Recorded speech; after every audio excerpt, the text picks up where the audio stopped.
Being a fan of basketball can get complicated at times because when you're a fan of the game, your brain is always storming and you'll be looking at the potential of franchises that have nothing to do with your favorite team. And the franchise I'm talking about might have won the last transaction it had with my favorite team, and that franchise is the Orlando Magic. The Orlando Magic are low-key one of the more interesting franchises in the NBA moving forward because of the moves they made at the deadline to acquire draft capital and young assets.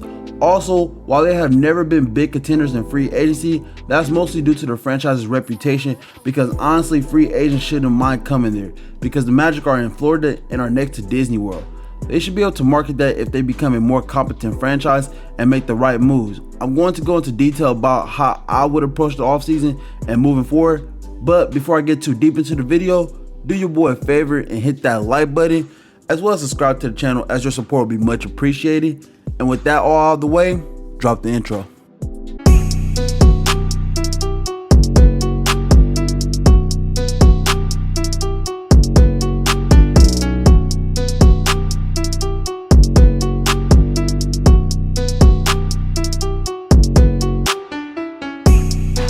Alright, let's go over kind of where the team finished off last year. See, the Orlando Magic had a record of 21-51 to finish the season, and they were 14th in the East. They were 17th in pace, 29th in offensive rating, and 26th in defensive rating. So they weren't very good on either end of the court.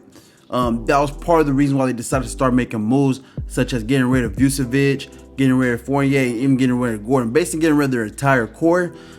Without all being done, it was only a matter of time before Steve Clifford had got fired, especially because Steve Clifford really isn't a developmental coach. Like, he's more good for the veterans. He helps veterans out. He's always teaching, you need to be here, you need to do that. He's more of a dictator type of coach. So the young guys probably wasn't going to mesh with him very well anyway, and getting rid of him was obvious once they got rid of the older core that they had, or the core that they did have. The only person they really kept a part of their core was Terrence Ross, and I'm not really sure if they couldn't find a way to move him or not. So, I mean, they still got him. He's a streaky J.R. Smith type of player. He has his ups, he has his downs. He's very inconsistent. So, you got him. And that brings me to my next point. The direction of this team is going to be going in, just kind of seeing the construction. I don't know if this is going to be the final construction of the team or what direction they really want to go in. But if I'm looking from the outside in, it seems like they're going in more of a defensive balance type of way. Like, they got Wendell Carter Jr., who at one point was getting comparisons to Al Horford. And I've always kind of felt that Wendell had this part of his game that needed to be unlocked. Let him do a little bit more playmaking out of the front court. Let him just be a balanced player, kind of one of those guys who numbers don't always show up in the stat sheet kind of guy. My big issue with him was that he always was injured, and that's kind of the reason why Chicago gave up on him, even though I didn't really want Chicago to give up on him yet. But I understand they had to make a decision. Eventually, they was going to have to pay him a new contract, and there was just things they had to take in consideration. So getting rid of him was an obvious choice. His contract basically after this season, you have to decide if you're going to sign him to a rookie extension or not. So, talks are about to get ready to start, and it was the obvious choice not to keep him going along, especially if you're, wanting to impress Zach LaVine. You got Zach LaVine a star, even though I'm not 100% sure that was the right move. I do see what Chicago was doing there, but this video isn't about Chicago. This is about Orlando. And Orlando, I do believe you got a guy there, Wendell. He made us the top 10 defense at one point, so he's a pretty good defensive player. Not as great this year as he normally was, but a lot of injuries. Seems like he wasn't meshing with the organization no more, and he might just need to change of direction. He looked pretty good in the few games he did play in Orlando, so y'all got him. Mo Bamba also started to show some promise towards the end of the season when he started to get more time after Khem Birch was moved to Toronto, essentially. So he started playing a little bit better. But unfortunately, I think y'all going to have to move on from him. So I do see possible Mo Bamba trades here in the future. But just kind of, going back to it, this looks like it's going to be a defensive balanced team. And the coach y'all need to bring in needs to be a developmental coach, but he also needs to be extremely creative, because at this point, the way the roster is constructed, your best perimeter scorer is probably Terrence Ross. I mean, I got Cole Anthony, who's very inefficient. He's not a playmaker himself right now. He's more suited for a six-man role. At best, he might become a poor man's Colin Sexton, just kind of looking at his game right now. So I got him. I got RJ Hampton, who was looking pretty decent. He even won a Rookie of the Month towards the end of the season. So I got him. decent player at least. But again, he's not really a shot creator yet. He's more of an athlete, just somebody who, he makes athletic plays. He makes plays, but he's not really doing anything else besides that. He can't create his own offense at this time, not at least to a very high level, in my opinion. You got Markelle Fultz, but again, that's kind of like the theme of y'all team right now. They got some of the young guys who are just, they're never available. So, and even Markelle, we all know about the struggles Markelle has with shooting. He's not a shooter. He's not somebody who's shown the ability to be able to hit the three-point shot. He's somewhat of a mid-range creator, but I mean, yeah, he's crafty, he knows how to get to the basket, he's athletic. So yeah, he's a good player, but even him, y'all don't really have a perimeter guy to create any offense for y'all outside of Terrence Ross, and depending on Terrence Ross is a very scary thing. He's very inconsistent. I call him like J.R. Smith like. So you might have some very ups and you're gonna have some very lows. It's just how it goes when you got Terrence Ross, and he's probably gonna have to be the guy running your offense unless y'all get somebody in this draft, and depending on a rookie to run your offense doesn't do y'all any favors either. But besides that, the rest of the construction team is very interesting because y'all do got Jonathan Isaac. Hopefully he can come back and be some semblance of the player he seemed like he was going to become. He's dealt with a lot of injuries. He's barely played in his career, but he's always been an interesting case, somebody to keep up with. And you never know, maybe he hasn't like the more consistent offensive side of his game. Maybe he can create something at this point. I doubt it. He didn't show it last time he was here. But he, hopefully he could be the defender that y'all need. At this point, I believe he could play his more natural position, which I believe he was always more of a forward, like a forward instead of a three. They always had him running the three with Aaron Gordon, but now that y'all moved on from Aaron Gordon, y'all can move him down to the four if he's, able to continue on the trajectory that he was on. And then, Markelle, again, playmaking, but he can't really create any shots. And, playmaking is kind of indicated on the ability of being a threat on offense from a scoring standpoint. You can't really play make unless you're able to create your own offense, because that's how you create offense for others. It's basically off the opportunities you create for yourself. So that's the reason why I'm not that big of a fan of Markelle. Plus, I don't know if Markelle's going to be able to, has he lost a step? He's been through so many injuries. Is he even as quick as he was? There's are some concerns there as well. But again, very interesting team. That front court is, a scary defensive thought that if they ever mature and they reach their full potential, they could be the best defensive front court in the NBA, even though they will be a smaller defensive front court. This leads me into the NBA draft. And there's some things I want to bring up about Orlando. See, Orlando made that trade, and in the deal, they ended up with our 2021 first round pick from the Bulls. It's top 4 protected. And they also got a $17.5 million trade exception from the Evan Fournier trade. So they got a couple little assets to work with. They also got some trade exceptions, but they're much smaller, but that's the big one. They could trade for a guy like Malik Beasley if he becomes available over there in Minnesota, and he's at least more competent than somebody like Terrence Ross. So y'all could trade for him. He only makes like $14 million a year. I don't know if the Timberwolves are willing to give him up, but he has his own baggage, more off-court stuff, but it's not really bad off-court stuff, I guess. You could consider him if he becomes available.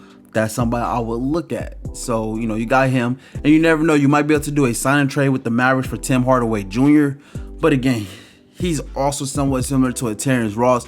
He kind of has his ups and downs. It'll kind of just be like a lateral move. It really wouldn't change much. Same way with Malik Beasley, as you can say, but to me, he's more consistent than those two. He's shown them, consistency of hitting those, threes. He's a really deadly three-point shooter and showed more consistency on the offensive end. But, he's not a playmaker himself, and I'm not even positive that, he's even going to be available, even though it might be a case that he might be available over there in the Timberwolves. Those are some options. But beyond that, y'all also got the 2023 first round pick from the Bulls, and it's unprotected. That might become available asset. And the 2025 first round pick from the Nuggets, and it's also top 5 protected. So they got a few assets. Kind of just going down if we, kind of looking like this. Mo Bamba might also have some value as his time is pretty much up. I don't believe y'all can repair the relationship, even though y'all got rid of Steve Clifford. I mean, so many things that just went wrong for him that I just don't know if y'all can really repair that relationship with Mo Bamba. So y'all might be able to get him. I would talk to Charlotte, see what Charlotte is willing to give up for Mo Bamba, because I believe they had lots of interest in him. Also, the Lakers is another team that was interested, as well as the Raptors. You might be able to get, some, wing creation from them. I don't know what is going to be there. I really couldn't think of what they would trade that'll be able to essentially help y'all on the offensive end, because y'all need somebody who's going to be able to do something offensively, and it'll be preferably from the wing or the perimeter, because Jonathan Isaac, again, not somebody who really does much from an offensive standpoint. And same way with Wendell, they're not really go-to guys on the offensive end. Y'all gonna need someone like that. And I know I already mentioned the draft, so let me really get into it. The best case scenario is if the Orlando Magic end up with the #1 pick and they're able to select Cade Cunningham. That would be their best option. Again, he's the shortest thing in the draft, so selecting him would just be the best thing for them. Even though I don't know if he's going to be the best player in this draft, he's the shortest thing. He has the least boom and bust potential, and I believe at the worst, he's going to be at least a quality NBA player. Maybe, a couple time All-Star at least. If not, he's more projected to be a perennial All-Star, maybe all NBA caliber player. So Cade Cunningham will be the obvious best case scenario for them. Now, the most realistic scenario for them is going to be Jalen Green or Evan Mobley with the 3rd pick, because that's where they're slotted at. So I'm going to say with the 3rd pick. And then the Bulls pick is, looking at around 8th at this moment. If it falls to 8th, a good selection for them will be Jalen Johnson, who is confident enough, because the guys around there is going to be, you got Moses Moody, who's going to be around that slot. You're going to have Scotty Barnes, Jalen Johnson, Franz Wagner. These are the guys that's going to be available around that 8th selection. I would stay away from Franz and Scotty. Neither one of them are. Franz is probably the most shortest out of those three between Jalen and Scotty, I believe, because Franz just seems like he's going to be able to fit in with something, but that's the problem. They need somebody who has some confidence and might be able to do a little bit more than just besides fitting in. But Franz is a competent player. I believe that he's going to be better than Scotty. I think Scotty's probably going to be the worst because he's so offensively challenged. Like, he's not good offensively whatsoever besides his playmaking. And I don't know how big his playmaking is going to be able to be when he's not a threat to score or shoot the ball whatsoever. Jalen Johnson, to me, has the highest potential out of the three, because I believe he does have some, potential to be a pretty good playmaker, kind of a 3-and-D with a playmaking. Not 3-and-D, my apologies. He can't shoot the ball. He can't shoot a lick of the basketball. But more of a defensive playmaker who can score, and he's shown the ability to be able to do some work, and he's confident. So he's able to go down there and he works the blocks pretty well. And he can work the high post, and he's, somewhat athletic. He's good in the open floor. If y'all run fast, he might be able to help y'all. So, he has some Ben Simmons to his game, essentially. He's not as great as Ben Simmons, but that's somebody I can see him somewhat being like. Another thing that could end up happening is, again, the Chicago Bulls only protect the top 4.